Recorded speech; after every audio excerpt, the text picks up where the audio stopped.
How much will it cost you to buy a home with your max borrowing capacity versus coupling that with a smaller home and investing in other properties at the same time? Hi, I'm Jaryd Krause. And I'm Sam Powell, and we're the hosts of Property Pals Australia podcast. And in this episode, we're actually running through some strategies and scenarios, very common ones, such as the question that I get hit with all the time of, what do I buy first, my home or an investment property? And we run three different scenarios of going, well, let's max out your borrowing capacity and go for the shiny, biggest house you can possibly, fill your ego. Or do you go meet in the middle of an investment property and a principal place of residence? Or do you just go the rent vesting path because, that's makes more logical sense to you? But putting numbers behind it is what Jaryd and I have done here. And I think people get a lot out of it. Yeah, it's fascinating to see like the raw numbers and where you can end up in 25 years, depending on the three different strategies that Sam runs through.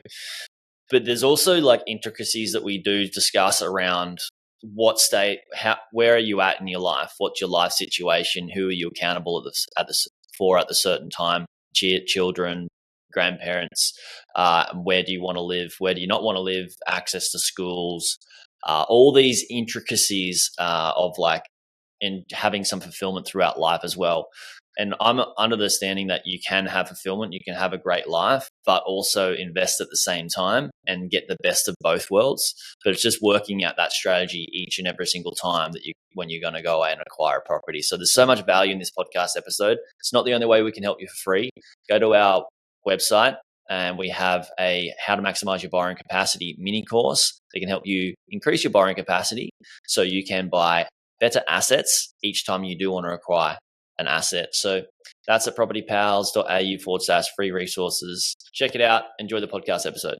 Welcome to Property Pals, the podcast where we share everything around how to build a property portfolio, from researching areas, financing, structuring, buying, selling, and reinvesting to live a life of financial independence.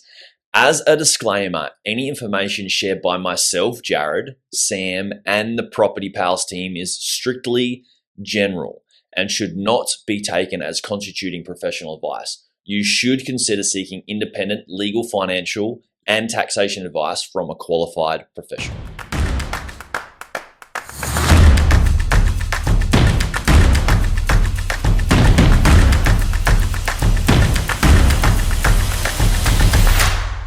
Samuel Powell, podcast time. How you doing?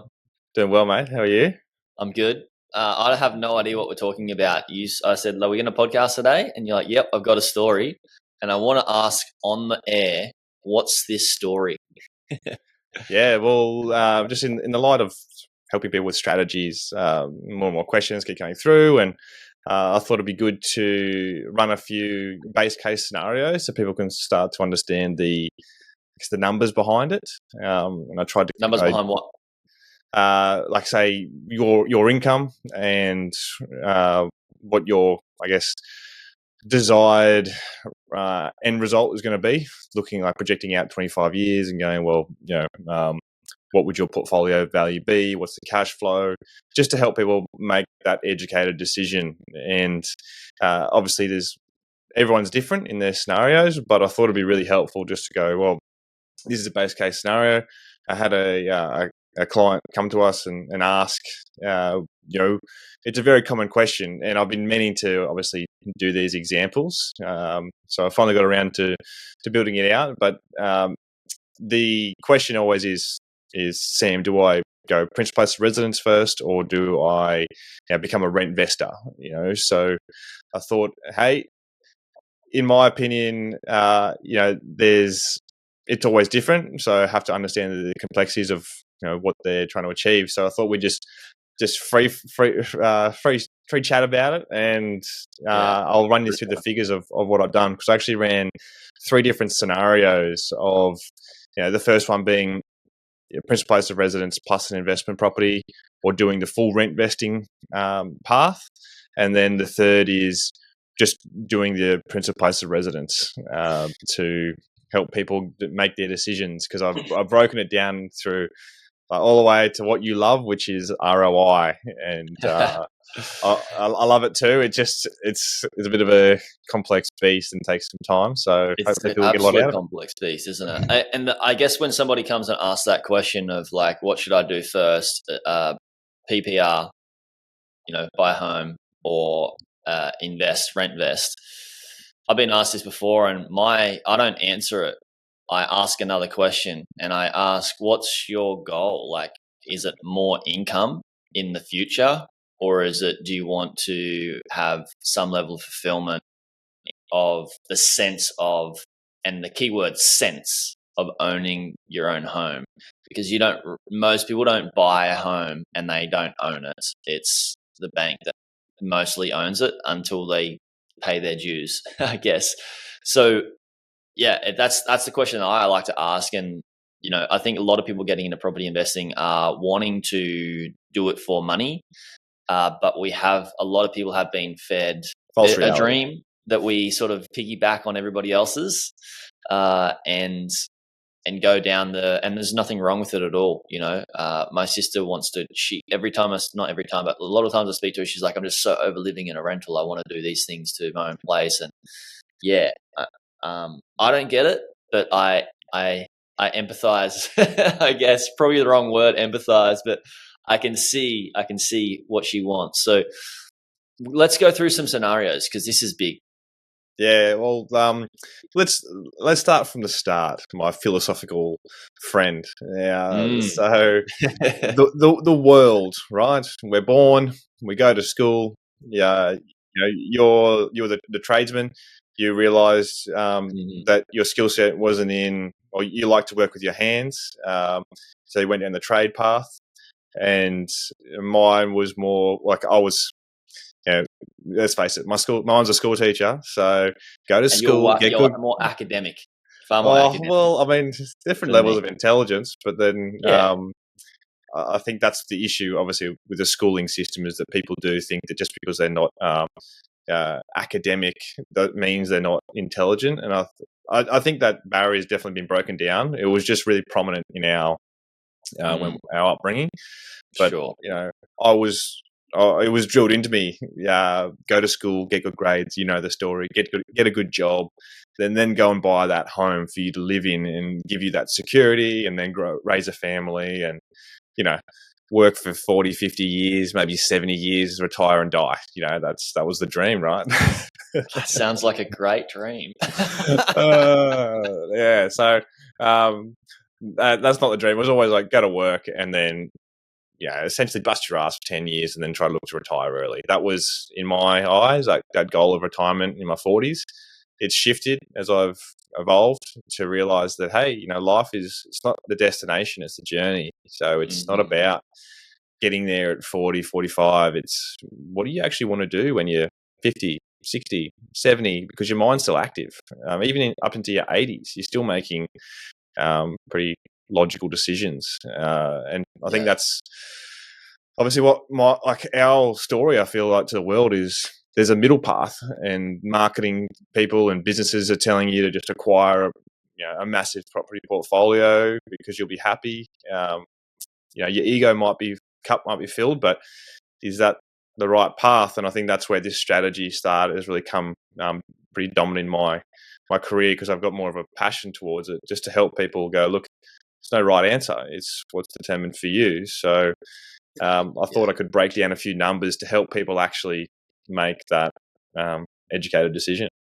Yeah, I want to add to the philosophical part before we go through those scenarios. Is I think through that process and that pathway that most of us adopt through societal conditioning around, the pathway that you just mentioned, from being born, school, all the way to working in a career life. I think we're also taught that the more money we have, the more problems go away and the easier life becomes. And the truth is, money can make life easier, but also depending on where the money's coming from, it can make your life more stressful as well. And I've actually helped people buy businesses before that have been like, I own this business now, but I don't want it because I'm not happy. And with a big, large portfolio or lots of like problems, it's very general statement. people have heard this being said before, that the more money you have, the more problems you have. It's not necessarily true, but it can be if you have a lot of assets. So yeah, let's go through some of these scenarios. I mean, I think can I just shooting for the stars in terms of money and having that as your North Star means that you'll take any route, and sometimes that route will be far more bumpier and rough and more frustrating than what you actually wanted to take to get to that destination, in terms of like the experience you have building that type of portfolio to get to that destination. You look back, you'd be like, yeah, I've got all the money, but was it really worth taking that route of that level of stress and work when you could have done it a little bit different?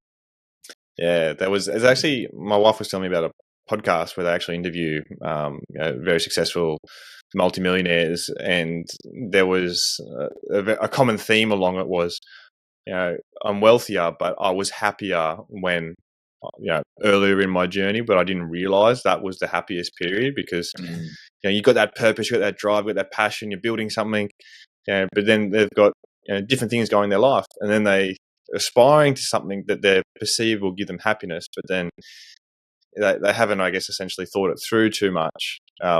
Other than money will solve my problem, so let's just focus on building that money.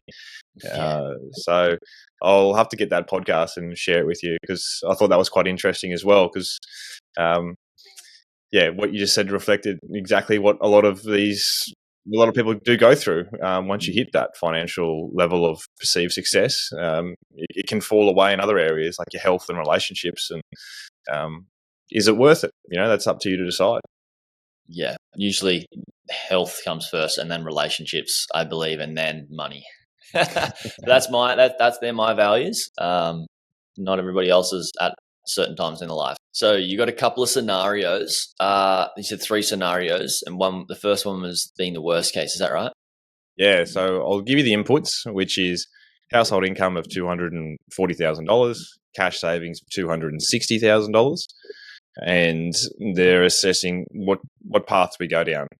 Just go much as we can owner occupier, or do we go owner occupier and an investment, or do we go just the rent vesting strategy? So yeah, okay, they're the basic inputs for people to understand.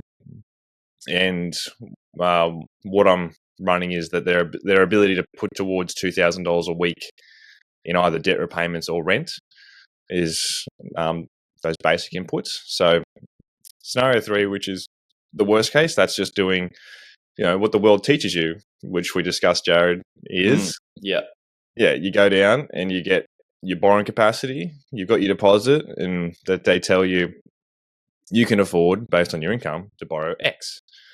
And everyone seems to go to their highest purchasing capacity for their first principal place of residence. Yeah, so the first scenario is obviously buying your home first. Yeah, at the highest purchase price that you can highest purchase afford. Price. Wow. Okay. Yeah. Yeah.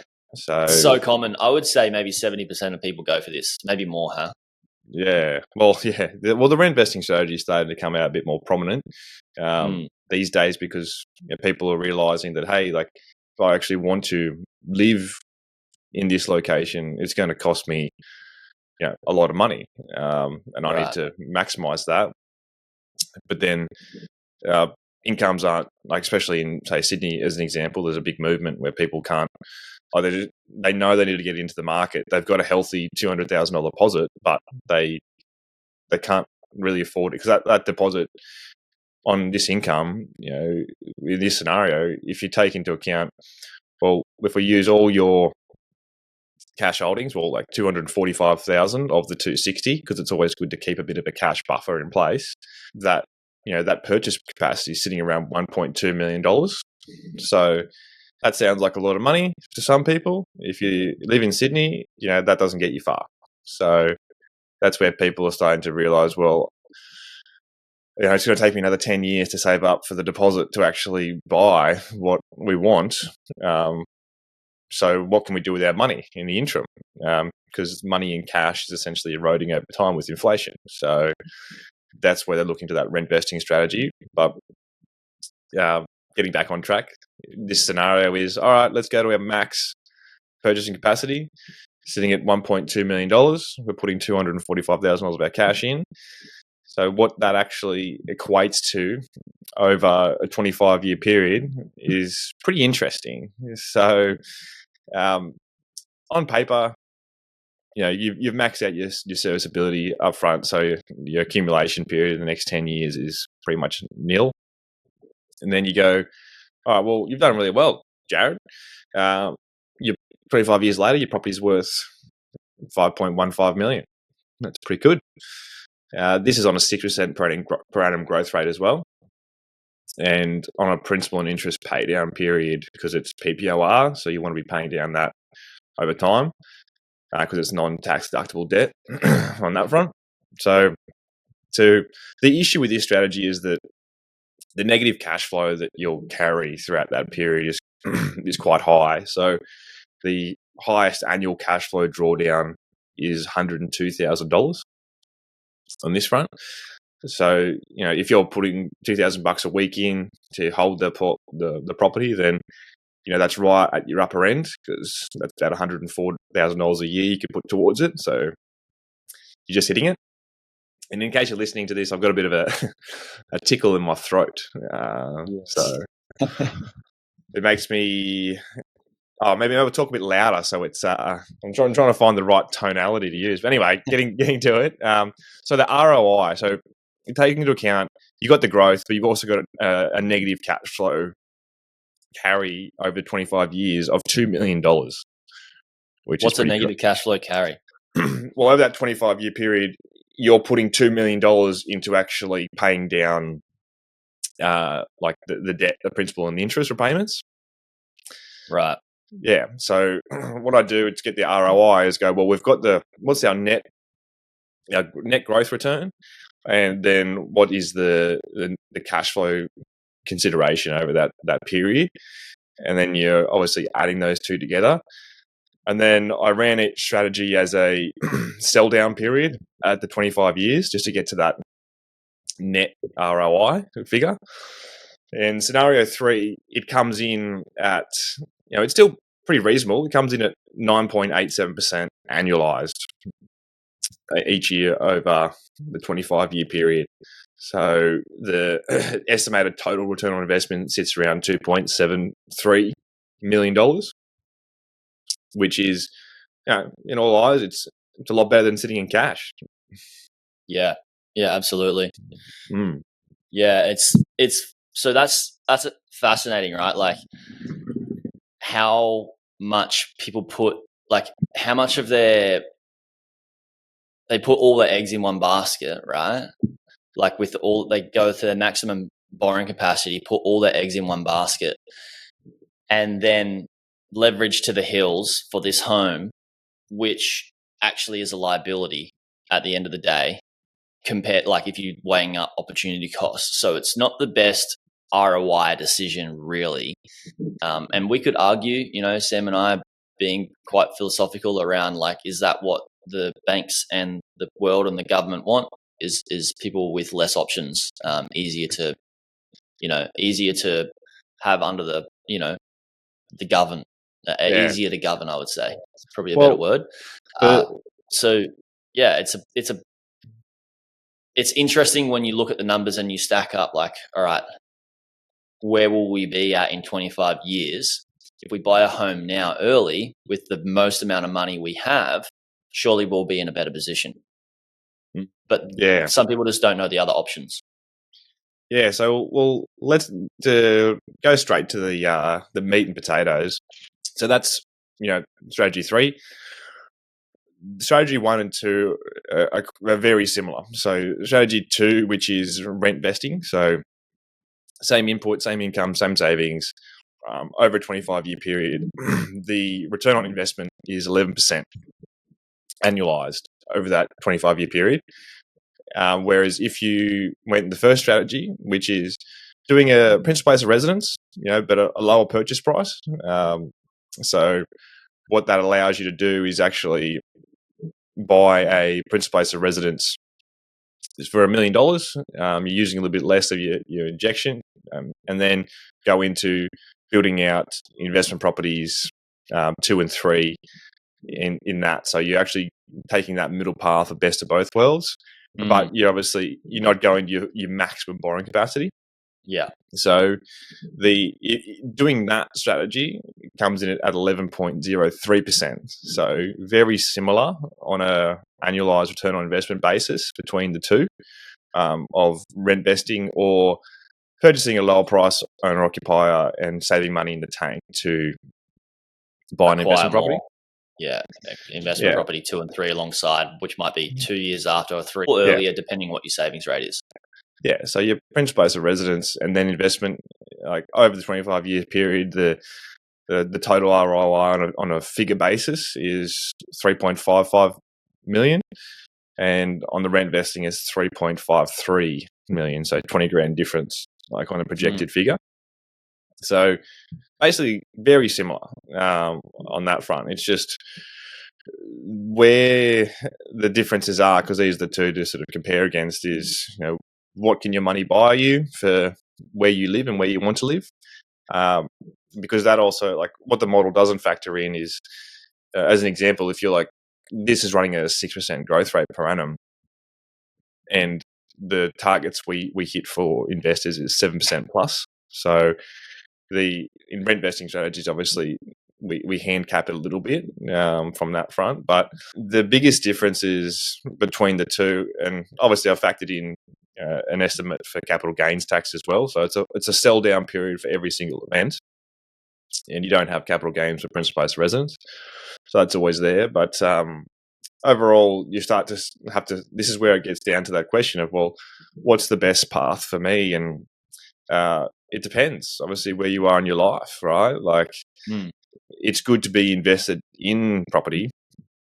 You just need to understand, well, what's best suited for you, and that depends on where you are, in the world and what stage in life you're in. Like, depends on like where in Australia you are, where you are in the age of your life and the situation of your life as well, in terms of like what people you are either dependent for or accountable for or not, and how many, and there's things that we haven't talked about around like schooling, being in an area that's best for our kids, wanting to, I don't know if I've told this story, but wanting to buy something for our kids, or bigger or better for our kids. I was speaking to a friend of ours at the start of the year up in Brisbane around, he bought a block of land. It was 5 acres, and he's like, we had the best time on it. We went up there for a holiday, and it just wasn't, it's 5 acres, and we just went around on the motorbikes and like this big lake and all that sort of stuff. And like, yeah, that's awesome. That's so good. He's like, yeah, but it's not big enough. I want the kids to have more space. I want to get something that's 10 acres. I was like, oh, okay, interesting. How much would that cost? And he's like, I would say it's probably about double. He's like, yeah. I was like, okay, so how long would it take you to do that? I was like, oh, okay. He answered that. And I was like, all right, so you need to work a bit more, a bit harder. And he's like, yeah, but I can do it. I can do it for the kids. And I said, have you ever thought to ask what the kids actually want? Like, if you weigh up like what you're going to spend to get this for them versus what they actually want, would they rather you do more work and spend less time with them to get a bigger property, or would they rather you spend more time with them now and have the same size property? So same with like picking a place to live for school is, I don't have a partner or kids or anything like that, but this is the way I think. And I think it could be valuable for people with children to think this way, is like, what's best for the kids versus what we think is best for the kids in terms of like where we might want to live. And what we might have been taught is like, we need this massive house. We need this to be like brand spanking new. We need a renovation. We want the kids to be comfortable. I want to be comfortable, all this sort of stuff. It's possible, but would you be more comfortable knowing that you might be able to retire a lot earlier? Yeah. And spend more time with the kids, because you're not working so much. Yeah. Well, at the end of the, say, 25-year period, if you're weighing up the two options of, if you do principal base residence and then an investment, your cash flow after 25 years is still pushing you to a negative $48,000 a year, whereas your rent vesting strategies, it's positive $18,850 a year. So on that front, and this is just a small 10-year accumulation. Obviously, you can increase returns and be more strategic, but I just want to give the absolute base case to explain it. And this is where lies, for me, the pros in having that principal place of residence. Yes, it's a burden, essentially a cash flow burden, but it's also seen as forced savings. Whereas those that do the rent vesting, they've got a better cash flow position. So would they be more inclined to save that cash flow and put it into more assets and not the liabilities, like I'll say boats, jet skis, and all that kind of stuff. Depending on how disciplined people are as well, you've got to have that equation in there too. Yeah, exactly. So that's that. I can see that, for probably the majority of people, having that owner occupier, it does affect your lifestyle and how your flexibility and freedom, essentially. But the net return overall, I mean, is still very similar to the rent vesting. It's just the rent vesting gives you a few more options too. So if you're sitting there trying to decide, I'd sit there and go, what are your long-term plans? What's your 5-year? What's your 10-year? If it's unsure and the ability to, we can go live in this country, or we could move to a different state, we could work here. If it's not looking like you're putting your roots in to a certain location, then the rent vesting is a pretty clear strategy. Let's go through the rent vesting then, because you've gone through the two, buy as the biggest house you can as a PPOR, and then buying not as big and investment properties. Where do people end up financially with, investing, like renting and investing first? What does that scenario look like? Have you gone and played out the numbers of how many properties they should have before they buy a home? How much for? Like, how far into that have you gone? Yeah, the rent vesting was just a 3 purchase strategy. So 640, 500, and 450, and that's over a 2-year purchasing period. So you're maxing out your borrowing capacity as much as possible. Like, it's probably you can do it within 12 months. It's just that obviously we're August, so by the time you actually get around to buying one property, settling on that, finding another one, chances are you'll be in 2025. So you could do all that within 12 months. And that's the beauty of compounding interest, allows you to say, well, if we can accumulate as much as we possibly can, then it's in our favor. So that's where I guess that difference lies, is if you go principal place of residence, you're getting, like, your purchasing strategy runs into 3 purchases as well. You got the owner occupier, but then you've got a $500,000 purchase in a year's time, and then you've got a 450 purchase, and you've got to wait another 10 years to get to that 350 purchase. And that's where the differences start to lie, where it's just the reality is, right, you have to either increase your income or look to become a bit more creative with selling down assets to continue to grow your portfolio. Yeah. And also growing the portfolio, the smaller the home in terms of price-wise that we purchase, depending on the area, but like you said, the affordability that's under the affordability band, or can be around the affordability band, it's going to have a higher growth rate. So your home will grow higher. Like, say you buy a $700,000 home instead of a $2 million home, that'll likely have a higher growth rate than that $2 million home. So your money is being put to better work as well, which is another sort of thing to think about. Yeah, well, that's I guess the biggest issue, all right, is just the compounding effects of the growth rate. So not everything's created equal, and you'll generally get those faster growth rates in those lower price properties. So if you to do it on if you would track the performance, in my opinion, this is just opinion, but what I've seen is that you'll get those faster growth rates in those lower priced brackets properties. But that's where a more active strategy starts to come in, where you go, all right, well, we bought for 500, that's now grown to $1 million in 7 years. And then do we hold that, or do we sell that down, realize that capital gain, and then diversify into the other lower price assets, which will compound faster? That all depends on what that suburb's doing at the time. But, historically, prices rise faster than yield. So regardless, even if that you get to that 1 million, instead of having a 5% yield at that stage, you're probably sitting around a 3.5. So you can sort of see where I'm going with like the realities of it over a longer term period. I believe if you are working with the right people and the right team, that reinvesting strategy is really powerful, but you need to be, more diligent with that, the savings, the cash flow savings, to make sure that you're not living above your means. But then at the same time, like going back to the philosophical conversation I have with people, is just like, well, you're not 35 ever again. You're not 40 ever again. You're not 50 ever again. Like you go and bust your ass, and then you get to 60, and then you finally get to retire, and then you sit down, and then we spoke about this on a previous pod, where you can't really go snowboarding and do all those things, or when you say 65 as opposed to what you are at 35.